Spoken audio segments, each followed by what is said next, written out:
Dalilah, which Freddie wrote about his cat. Can you talk a little bit about that and how he came up with that idea? Well, in fact, she didn't pee all over his Chippendale suite, but what she did do, in Garden Lodge, in his house, there was one room that the cats were not allowed in, and that was the dining room, because one wall was floor to ceiling, racing green silk curtains. And so there's this wonderful dark, vibrant green. Dalilah actually got in there one day, but nobody noticed, nobody saw. And okay, she was shooed out when we were looking for her, when nobody paid any attention. Then we closed the curtains, and there were these little golden arches on this dark green where she had peed. So, yeah. That's how that line came to be. But she really was his favourite. I have never seen a man so besotted over a cat as Freddie with Dalilah. It was absolutely wonderful. She wasn't my favourite. My favourite was her playmate who came with her, which was Goliath, who was the black cat. He was Goliath, the name, with the smallest black cat you ever could see. He looks so cute. Yeah, no, he was wonderful. But no, Dalilah, she ruled the house. So I'm currently living in Boston. Can you talk a little bit about his visits to Boston? Did he enjoy the city? He did, very much. Although for some reason, I don't know why, I believe they played as much in Cambridge as they did in Boston, which is just across the river or something, isn't it? Yeah, across the Charles River. But yeah, no, he enjoyed his time. Freddie enjoyed his time. He never really thought of dying. That wasn't part of his makeup. But he believed that you should enjoy every day of your life. And he just, Boston, also because of the history.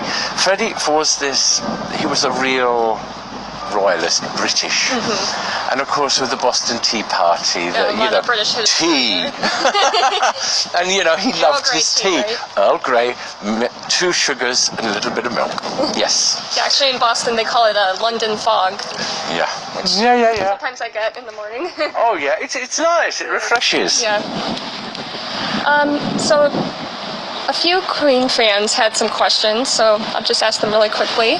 One wanted to know, did you ever hear Queen talking about touring for the Miracle album? Did that ever come up in their mind to try to do that? Obviously there was an initial thought, but Freddie immediately said no. Because that's the way things used to be back then. You made no money touring. The tour was the promotion for the CD. Right. That was the way it was in those days. The album. Because it was vinyl in those days, wasn't it? Yeah. So obviously, while they were making the album, the thought of a tour came up, but Freddie just immediately said no. Didn't think he could. No, he knew he wouldn't be able to do it. Or to perform at the level he wanted. Yeah, and also because, of course, he knew of his AIDS status, and he was also then feeling more tired. He knew he could not do a full show. Another person wanted me to ask about his friendship with Dave Clark. I guess later there were some videos of them. That came about because Dave Clark put on a musical in London called Time. And when he was recording the album, he wanted different stars singing different songs. And so he approached Freddie to do In My Defense. I love that song. That was the one Dave Clark wanted him to do, and they just got on so well.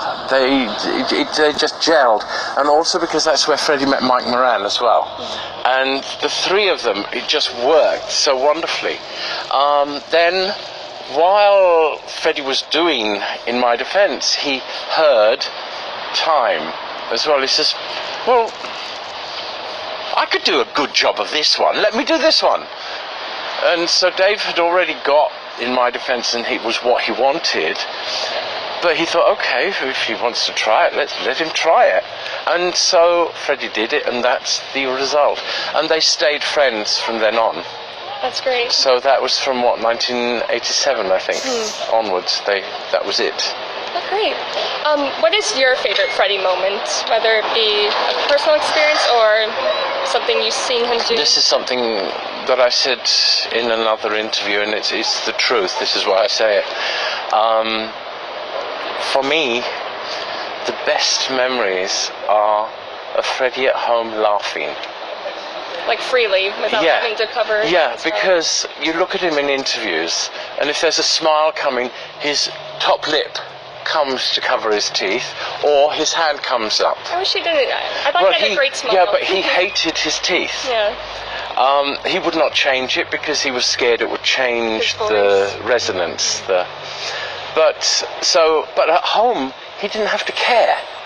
He could just sit, throw his head back and laugh.